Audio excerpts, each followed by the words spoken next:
I've come down to the bike bunker to take the FTR for a ride, and disaster of disasters. There's a pool of oil sitting under the bike.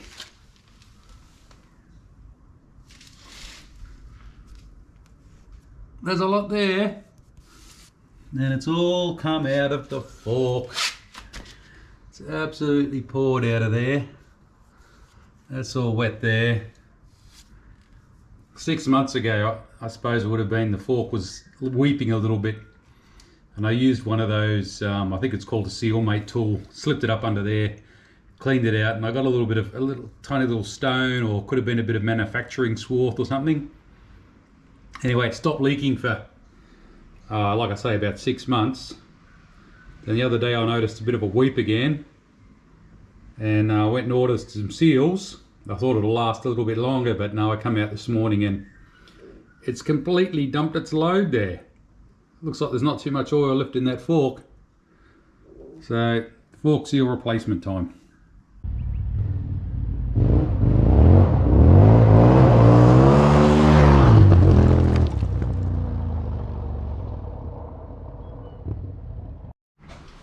So we're going to start by pulling the guard off,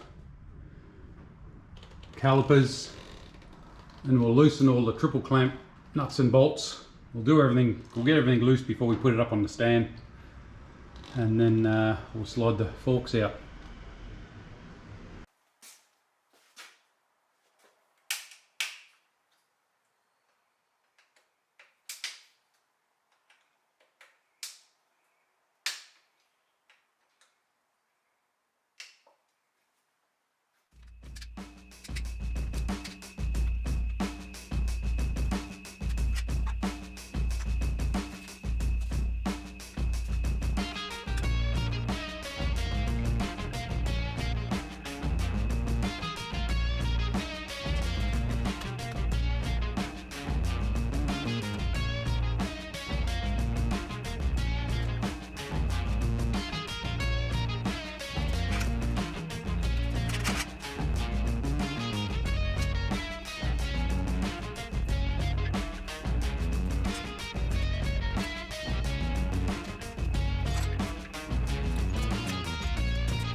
So many different sizes.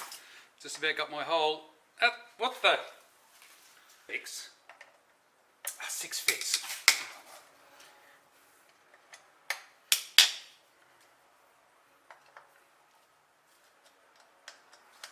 I'm not sure which side the nut's on here. Looks like it just screws into the other side. Maybe spark plug spanner. That fits.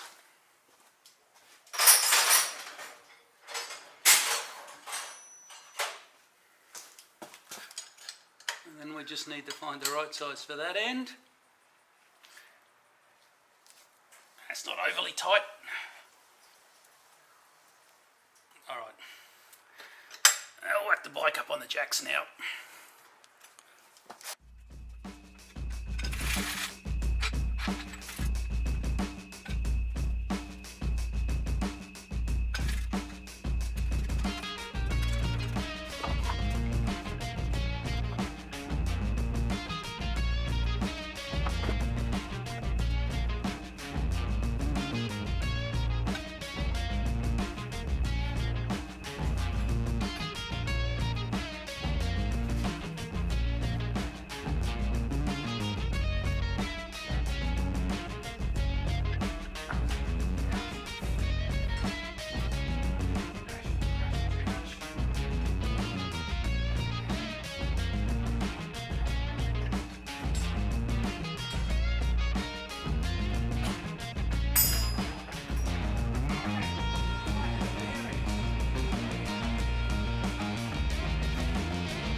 Too easy.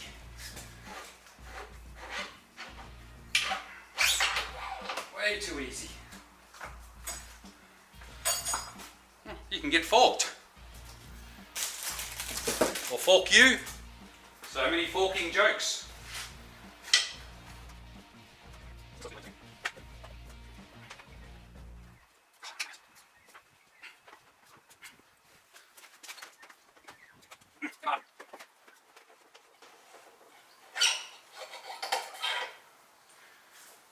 Who wants to take bets on I forget to put those seals back on again?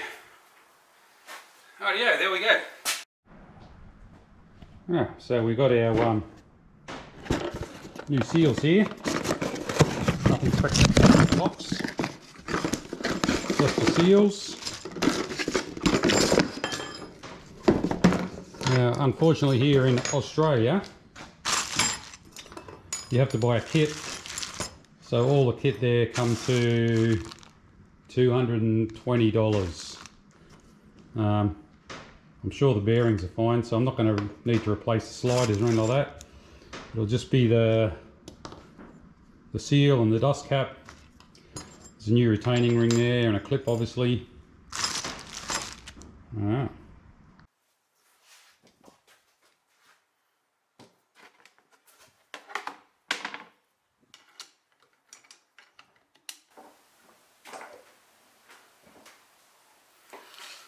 There we go. Am I in focus? Bloody hell, doing the fork seals is not overly complicated. Getting all the right spanners is a problem. Because unfortunately everything's brushed aluminium, which means it marks so easily.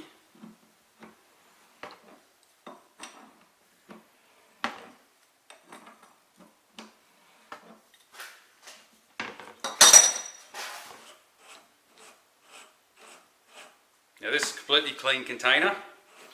I want to see if there's any kind of manufacturing swarth, as you know. Right, we'll let that oil drain out there for a sec.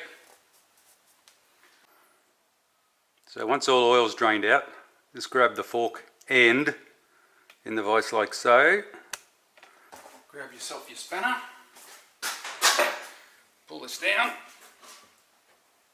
It's pretty hard. Slip that on there, that'll hold on there by itself.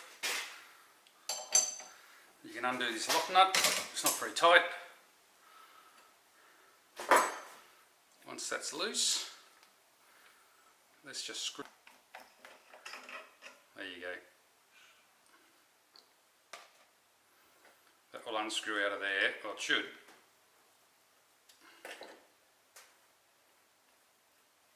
So you don't damage it. So that's your compression adjustment there. That's under a bit of suction there. That'll just pop out. Take this back off.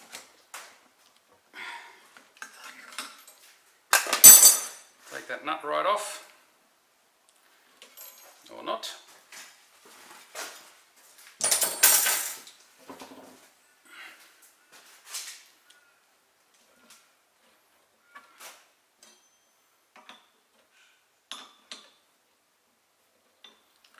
Usually tight that nut. It's only there as a lock nut.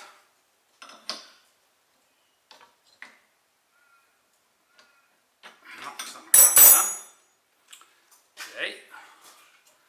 Oh, it doesn't matter anyway. That's going to stay on there. Doesn't matter.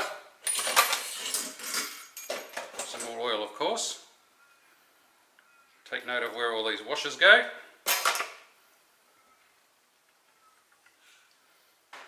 Alright.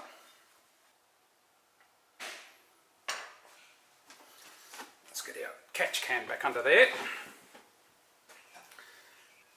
There it is.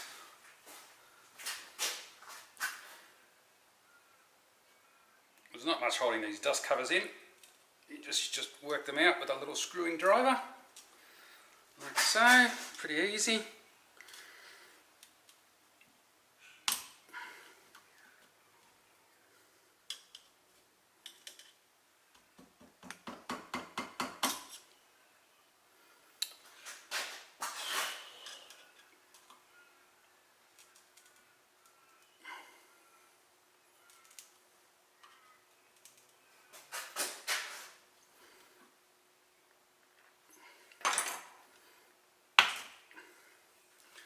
dust cover gone. Now in here,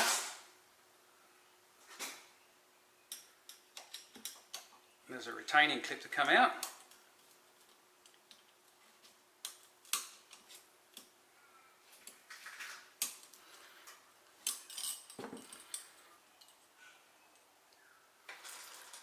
Right, now here's the slightly counterintuitive part.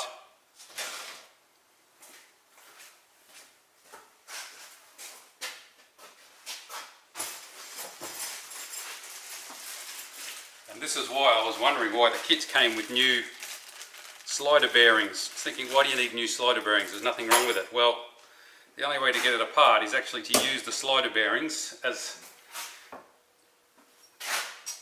a slide hammer to get the whole thing apart.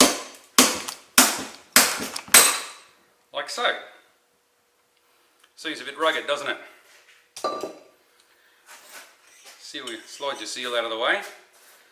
So this slider bearing comes off over there like that. You can actually see it puts a mark in the slider bearing while you're taking it off. Take that one off. Slide your seals off. Obviously taking note of which way it all goes back together. Just like that. Now grab your clean rag, give it all a good clean up.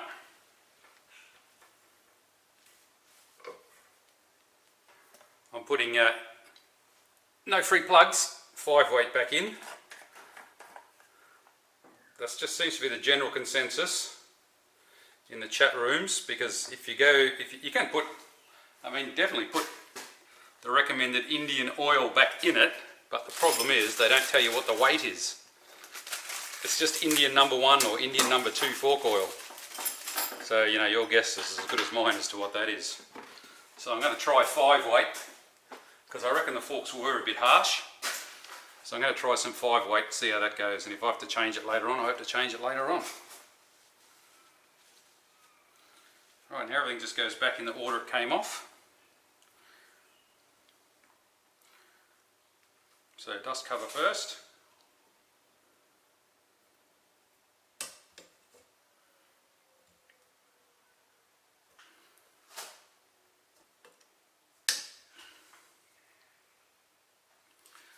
Then we've got the actual fork seal.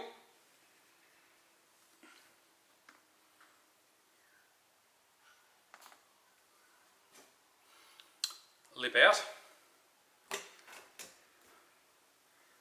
like so. Pretty easy so far, eh? Your retaining ring on. Now,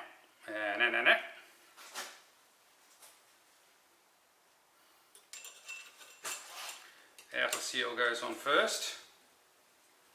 Sorry, outer bearing slider. Oh, sorry, no, wrong way. What am I doing? Screwing up.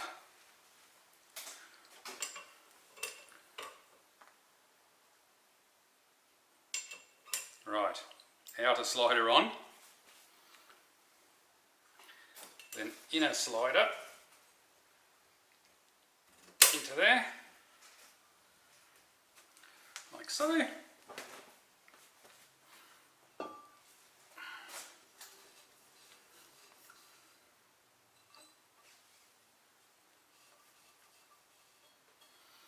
And then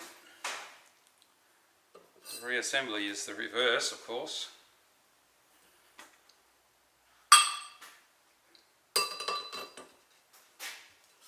Like so. Now this does take a little bit of a tappity tap to get it all back together. It's not as easy as it would think. Alright, now if you have a look up in there, it's a bit hard to see, but the slider is still sticking out a little bit. So this is the part, if you're going to do it like I'm doing it, because I don't have all the special tools, be extremely careful not to graze anything. But you just give that slider bearing a tap back in. You'll find it'll actually go in very easily.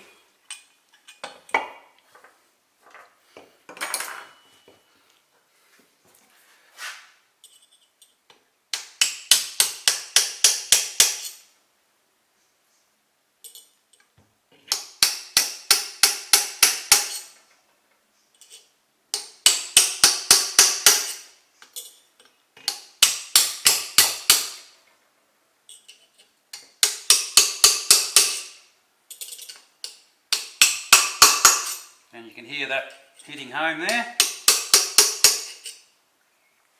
A little bit more.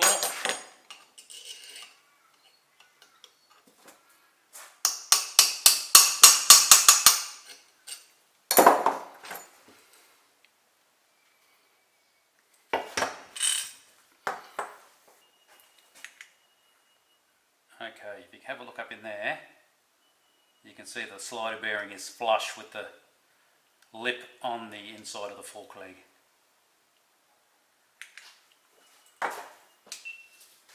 Get another clean rag. Very important to use a clean rag at this stage to clean the glasses, because I'm getting fogged up. It's humid as out here today. Right, that goes in. Main seal slides in, and that once again you can just about push in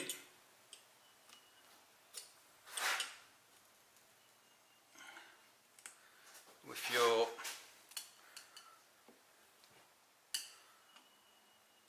pin punch or screwdriver, whatever you feel comfortable using.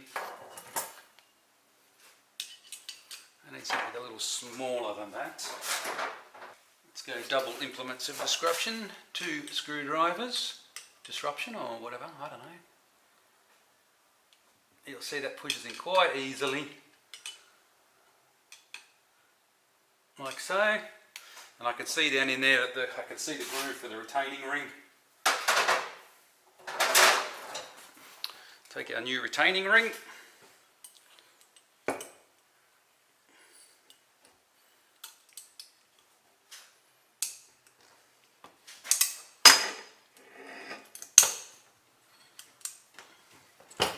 Really, it's amazing how easily this all comes apart and goes back together, I reckon.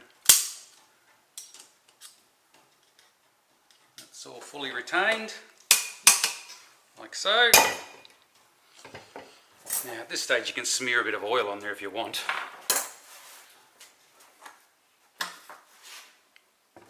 Some of our 5 weight, let's put a little bit on there.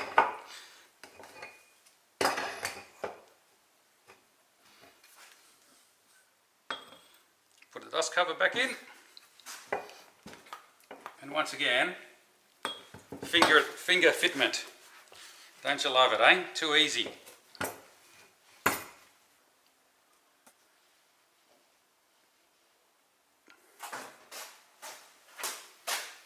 Alright, the reassembly is just basically the reverse of the disassembly.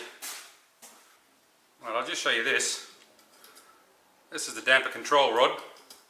So that slides all the way down in there, right down to the bottom of the fork. Controls the dampening. Spring goes back in with the more tightly wound coils to the bottom.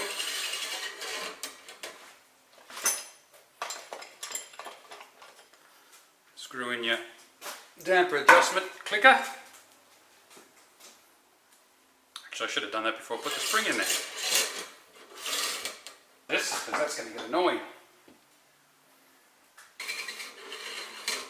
Now, where was I? Yes.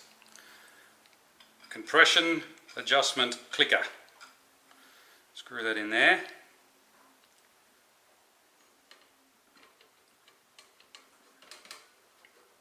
It's a bit hard getting that O-ring past all the threads.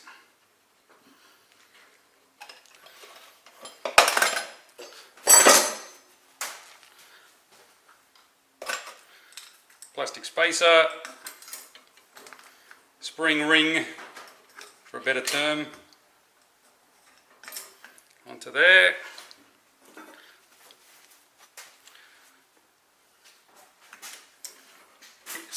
back into there.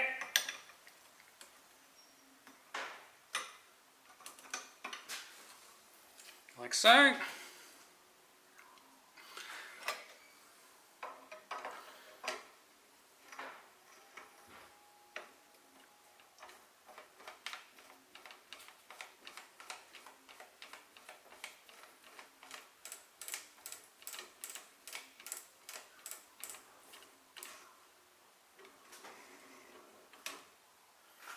Alright, let's get this.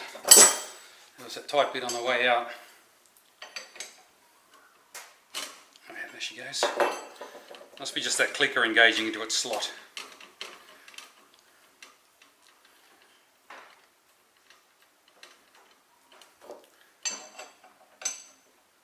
Snip that up. Doesn't have to be super tight.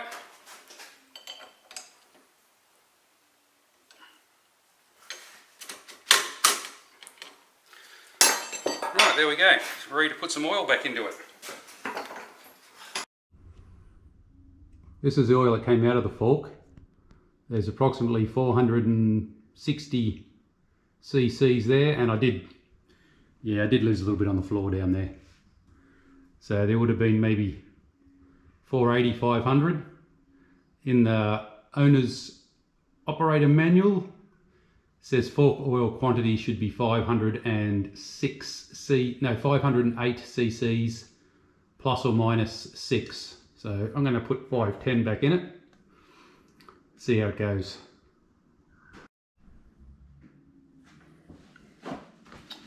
So we're going to go 510 cc's.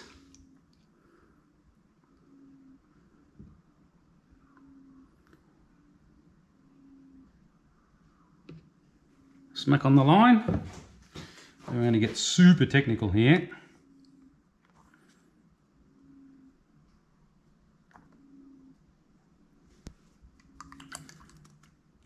That's 5 with a couple of drips out the side, of course. 10 cc's. Oil. Why is it about oil? It goes everywhere. Rightio, here's my method to get the fork oil in. Nice clean funnel.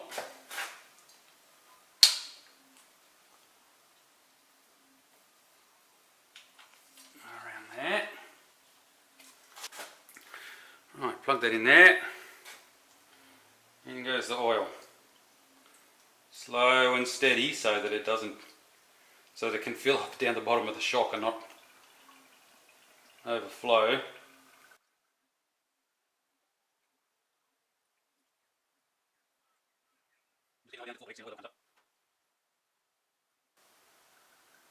Looks like it's all going to fit. Oh, right at the end there. Just come up to the level and went down again. Alright, we'll just let that all run in there. Like so. Too easy. And I didn't spill any oil. What's going on? Now of course you've got it sitting in the vise down there. Here it is sitting in the vise, down on the ground. And I'll just screw the top back in.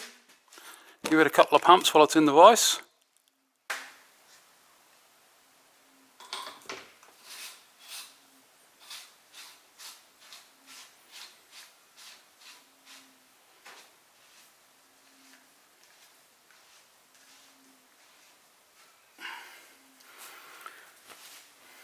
Alright, there you go.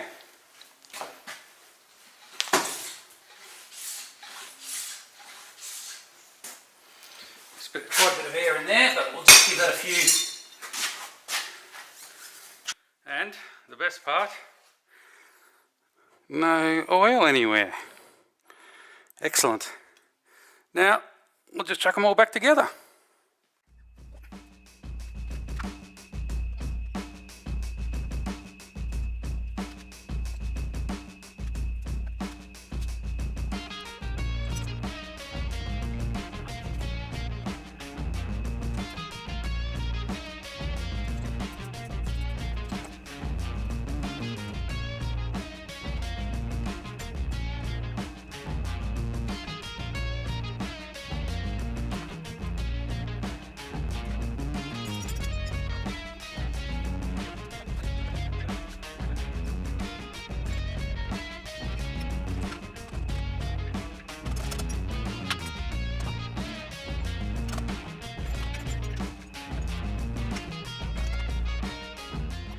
Alright, I know I'm probably preaching the converted here, but you'll notice I have still got these nuts out.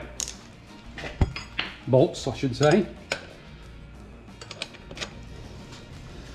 So you leave those loose till you got the axle tightened right up. Now the reason why you do this is just to make sure everything's lined up and the forks can find their own spot. Right, so this fork can move in and out, you see, a little bit that way. So by leaving that loose, these two fork legs can find their centers, and you're not putting sideways load. You're not putting sideways load on the fork sliders, on the inner bearings. So always leave these loose and do them up last.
Fork bolts, give them a nip up.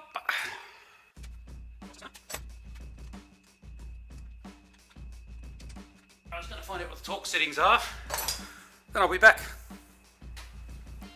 But yeah, some of these torque settings are pretty hard to find online.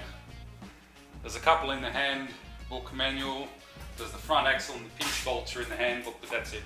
So I found these ones here, the triple clamp bolts I couldn't find.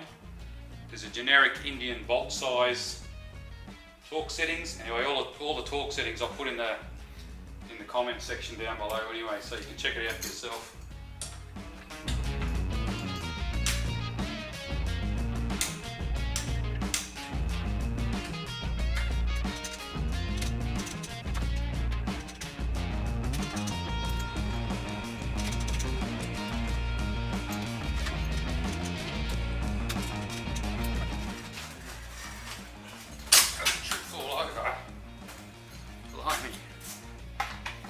Brake calipers,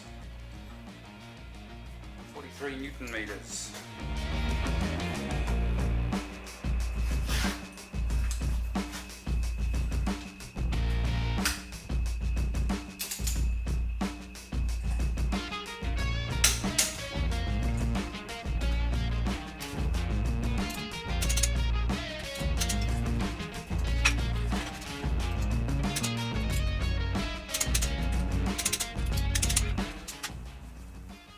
Alrighty, it's all done. Job done, eh?